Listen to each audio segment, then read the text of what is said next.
13 වෙනි සියවසේ තුර්කියේ ජීවත් වුණ බවට විශ්වාස කරන නස්රුදීන් හොජාගේ කතන්දරව අහලා තියෙනවද?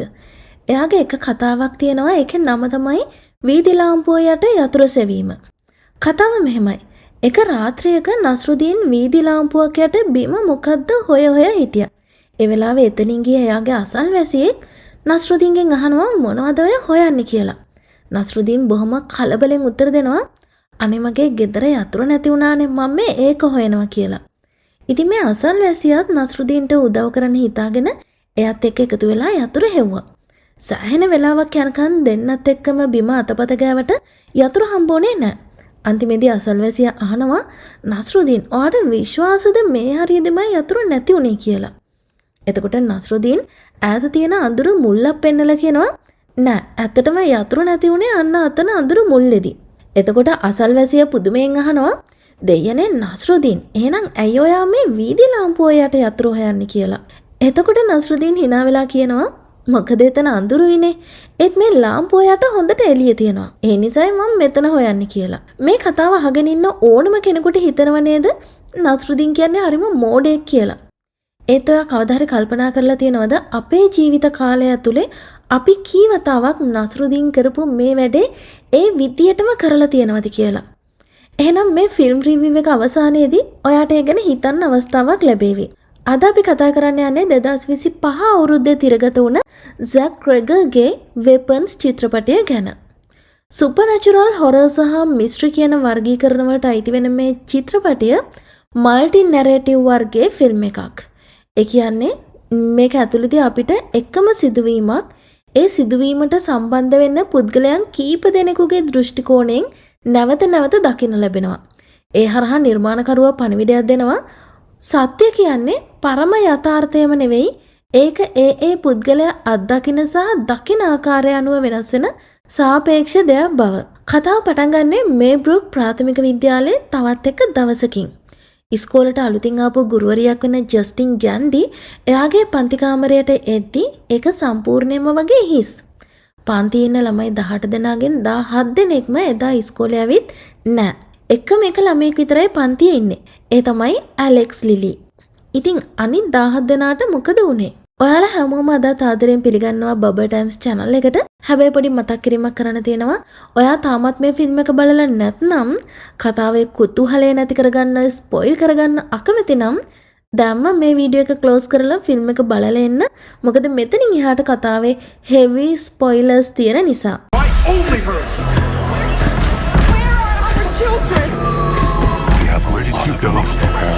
ඉතින් මේ ළමයි 17 දෙනා එකපාරටම කොහොමද අතුරුදහන් වුනේ? කලින් දවසේ රෑ හරියටම 2:17ට මේ නගරයේ ඉන්න ළමයි 17 දෙනෙක් එකපාරටම හැරෙනවා. ඊට පස්සේ ගෙදර ඉස්සරහ දොර කාටත් හොරෙන් අරගෙන මේ හැමෝම එකම දිශාවකට දුවගෙන ගිහින් අඳුරේම අතුරුදහන් වෙනවා. පුදුම කියන්නේ එහෙම ගියපු කිසිම කෙනෙක් ආපහු ආවේ නැහැ. මේ සිදුවීමත් එක්ක දෙමෝපියන්ගේ සැකය එල්ල වෙන්නේ අලුත් ගුරුවරිය වෙන ජස්ටින් ගැන්ඩි දිහාට. ඇයි? එයා මේ ප්‍රදේශයට ආගන්තුකෙක්. ඒ වගේම එයාට අධික මත්පැන් භාවිතය සම්බන්ධයෙන් අතීත චෝදනා තියෙනවා. එතකොට ඇලෙක්ස් එයා ඉතින් පොඩි ළමයෙක්නේ. එයා කොහොමද ළමයි 17ක් අතුරුදහන් කරන්නේ? ඒ නිසා ඇලෙක්ස් මේ අනතුරින් ගැලවුණ වාසනාවන්තයෙක් මිසක් සැකකරුවෙක් වෙන්නේ නැහැ. මේ කතාව ඇතුලේ ජස්ටින්ගේ චරිතය නියෝජනය කරන්නේ තමන්ගේ පෞද්ගලික වැරදි හරි එහෙම නැත්නම් දුර්වලකම් නිසාම තමන් නොකරපු වැරදි වලට හරිම ලේසියෙන් බිල්ලක් බවට පත් වෙන මිනිස්සුන්න. ෆිල්ම් එකේ මුල් හරියෙන් විනාඩි 25ක විතර කාලයක් පුරාම අපි කතාව දකින්නේ ජස්ටින් ගැන්ඩිගේ දෘෂ්ටි කෝණයෙන්. කතාවේ හරිම සුවිශේෂී තැනක් තමයි අතුරුදහන් වුණ ළමයෙකුගේ තාත්තා කෙනෙක් වෙන ආචර් විසින් ජස්ටින්ගේ කාර් එකේ විච් කියලා ලියන අවස්ථාව. ඒත් ඇයි ඒක එච්චර විශේෂ? අසීරු සහ මානසිකව ව්‍යාකූල වෙන වෙලාවලදී මිනිස්සු අවිඥානිකවම සත්‍යයට කොයිතරම් ලං වෙනවද කියන එක අපිට මෙතෙන්දී බලා ගන්න පුළුවන්.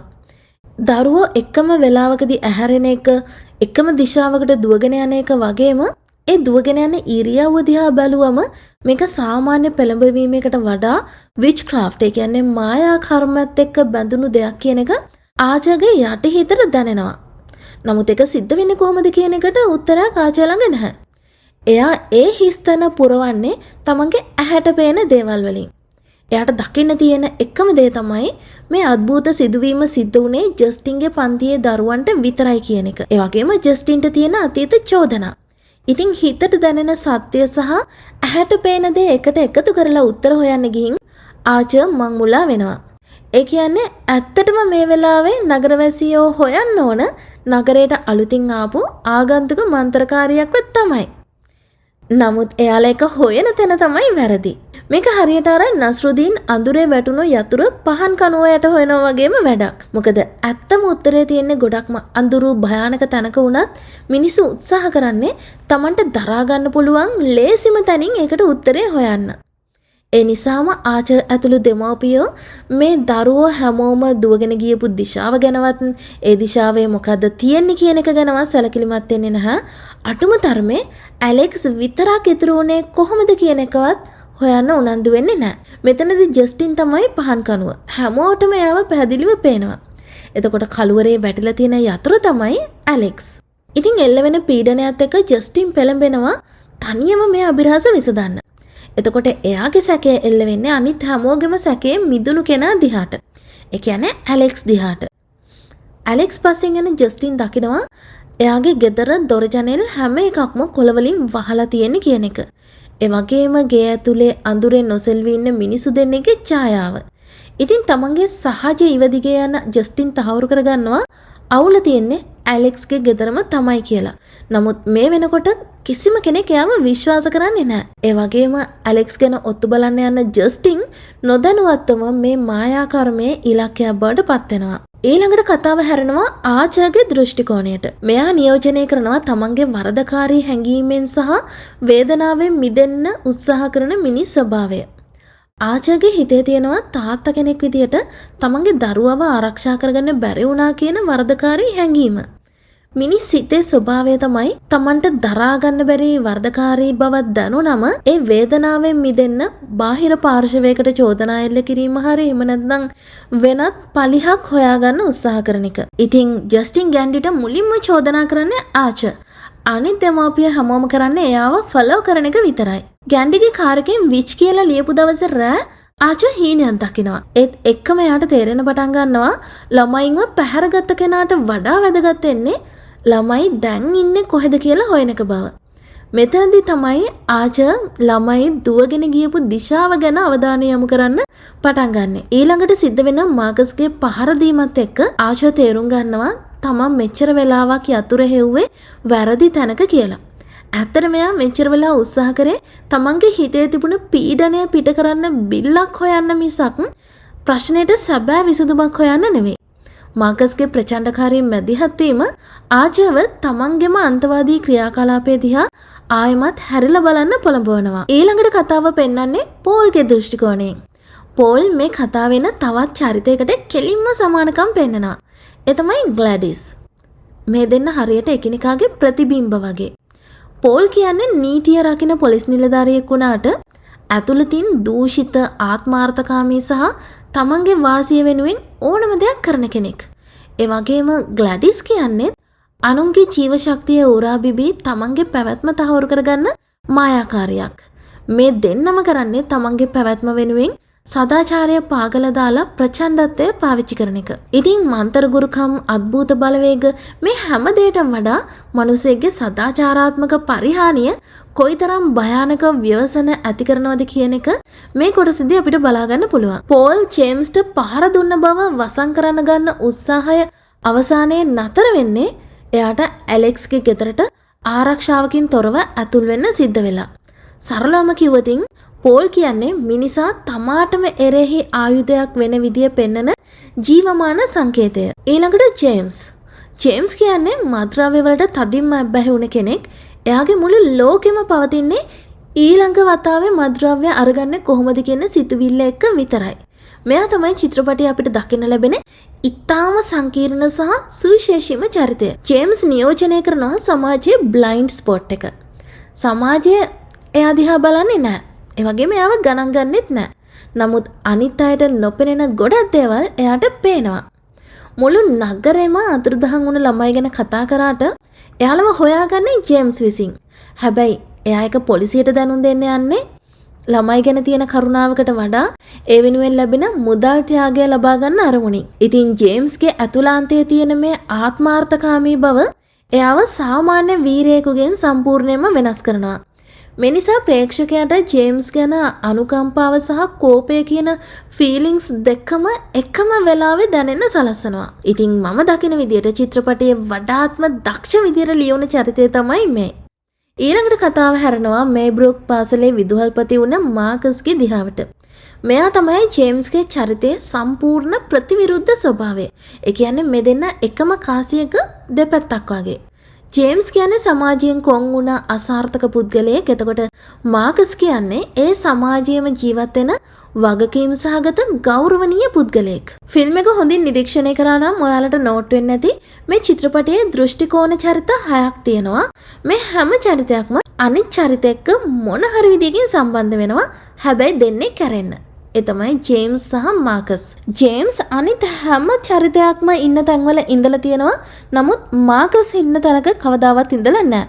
මාකස්ත් එහෙමයි. එයාත් අනිත් 5 දෙනාම මූණට මූණ හම්බෙලා තිනවා ජේම්ස් හැරෙන්න. ඉතින් එකම අර්බුදයකදී වුණත් සත්‍ය කියන දේ විවිධ පුද්ගලයන් දකින්නේ විවිධ කෝණවලින් සහ ප්‍රතිවිරුද්ධ ස්වභාවයේ දෙන්නෙකුට කිසිම වෙලාවක සම්පූර්ණ සත්‍ය එකට දක ගන්න පුළුවන් වෙන්නේ නැහැ කියන එක අපිට මෙතෙන්දි බලා ගන්න පුළුවන්. විදුහල්පතිවරයෙක් විදිහට මාකස් කැමති හැම දෙයක්ම සාමකාමීව සාමාන්‍ය තත්ත්වෙන් තියාගන්න. ඒ වගේම එයා විශ්වාස කරනවා නීති රීති සහ නිසි ක්‍රියාපටිපාටි අනුගමනය කරන එකෙන් ඕනම ප්‍රශ්නයක් විසඳගන්න පුළුවන් කියලා. එයා ජස්ටින්ගේ අනතුරු ඇඟවීම් පවා නොසලකා හරින්නේ එයාට මේ දේවල් වල සාමාන්‍ය ස්වභාවය පවත්වා ගන්න තියෙන දඩි යොමනාව නිසා. ඒ නිසාම එයාට ඇස් ඉස්සරහා තියෙන ඇත්ත අඳුර ගන්න පුළුවන් වෙන්නේත් නැහැ. එයා ජස්ටින්ව සැක කරන්නෙත් නැහැ. ඇලෙක්ස්ව සැක කරන්නෙත් නැහැ. ඒ විතරක් නෙවෙයි අමුතු පෙනුමක් තියෙන අමුතු හැසිරීමක් තියෙන ඇලෙක්ස්ගේ නැන්දවත් එයා සැක කරන්නේ නැහැ. ඔන්න ඊළඟට තමයි කතාව ඇලෙක්ස්ගේ දෘෂ්ටි කෝණයෙන් අපි දකින්න පටන් ගන්නෙ. මේ තමයි කතාවේ ඔක්කොම පටලැවිලි ටික ලියන තැන. මුළු කතාව පුරාම ඇලෙක්ස් නියෝජනය කරනවා හරිම වෙනස් විදිහේ දෙයක්. ඒ තමයි ඔයාට දඩයමක් වෙන්න ඕන නැත්නම් ඔයා දඩයක්කාරයා බවට පත් වෙන්න කියන දරුණු යථාර්ථය. ඒක තමයි කතාව ආරම්භයේ ඉඳලම ඇලෙක්ස් කරන්නේ. මේක චිත්‍රපටය ඇතුලේ සංකේතාත්මකව තැන් කීපයකම පෙන්නනවා. පළවෙනි එක ඇලෙක්ස්ගේ බෑක්පැක් එකේ ඩිසයින් එක. ඒකේ ඉන්නේ මෝරු. ඒ තමයි මුහුදේ දඩයක්කාරයා. එතකොට ඇලෙක්ස්ගේ කාමරේ ගහලා තියෙනවා සිංහ රූපයක්. ඒ තමයි ගොඩබිම දඩයක්කාරයා.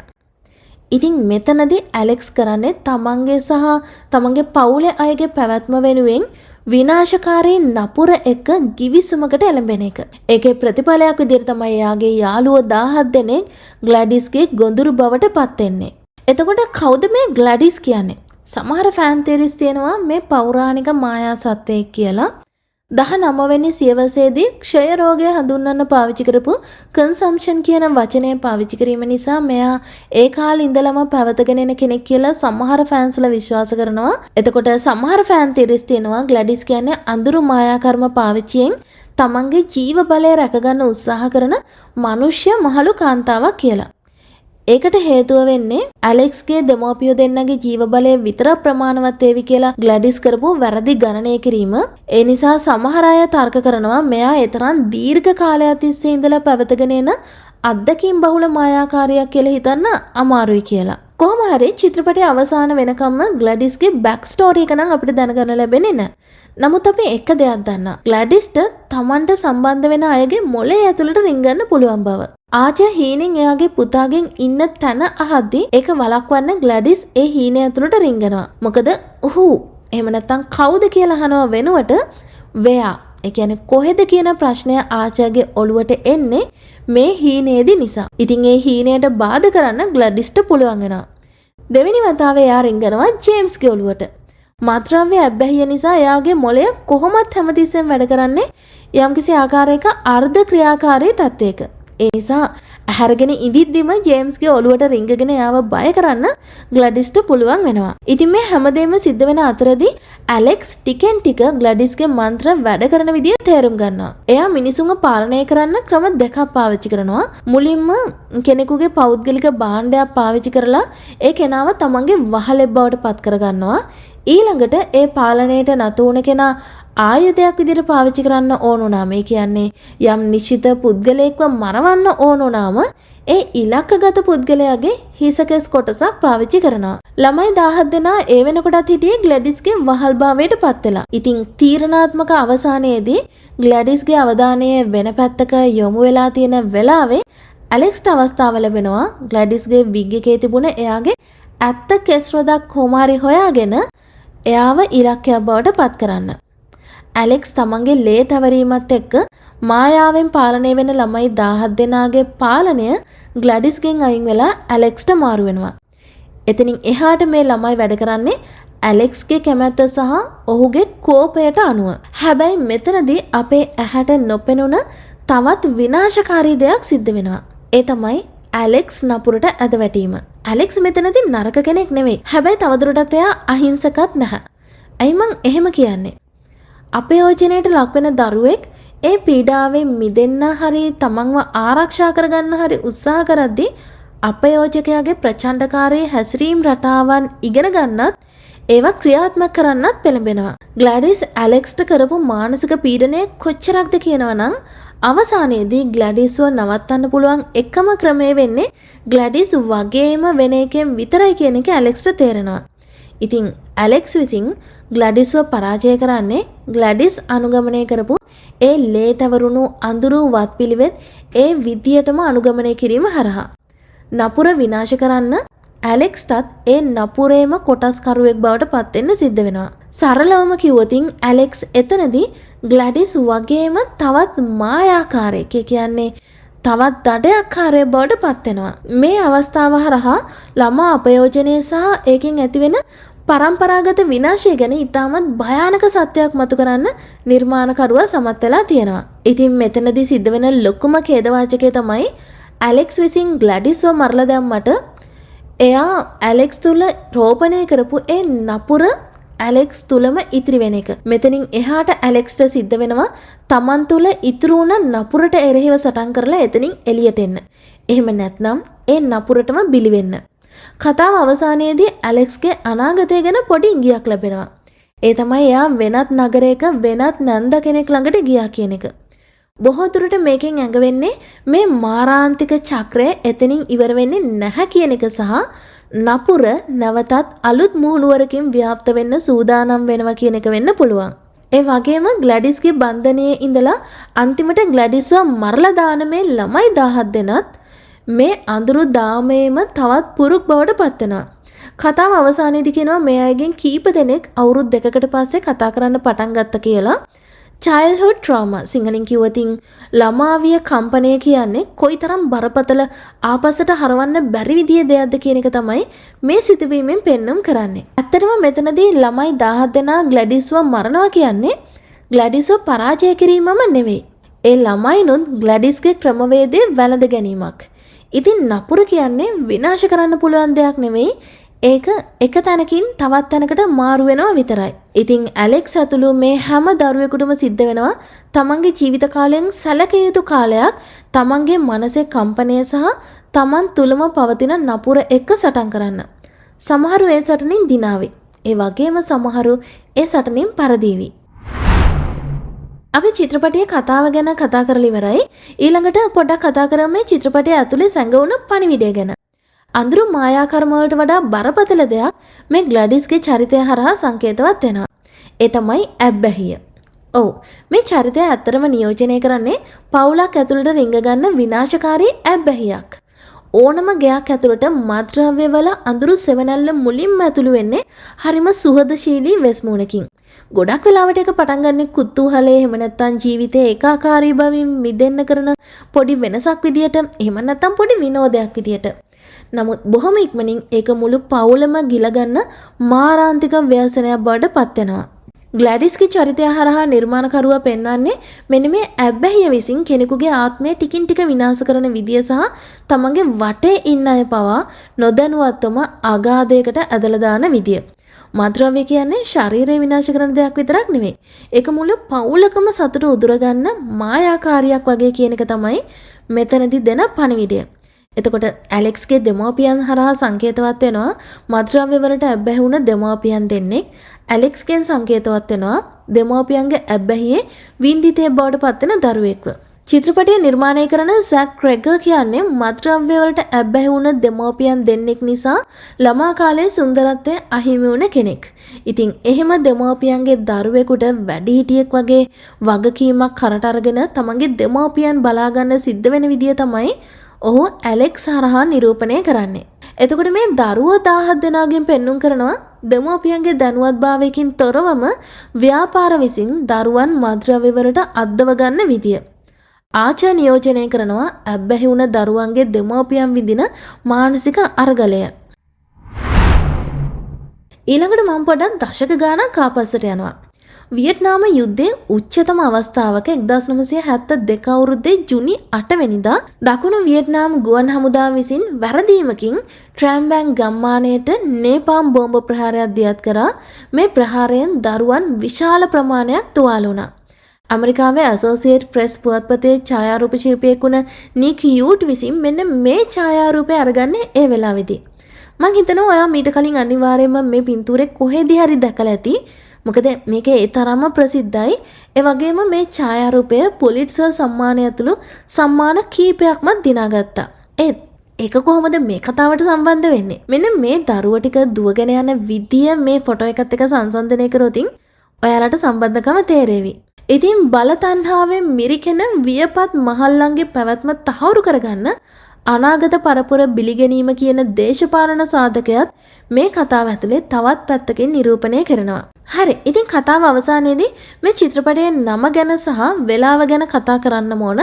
මොකද කතාවේ නම තමයි වෙපන්ස්.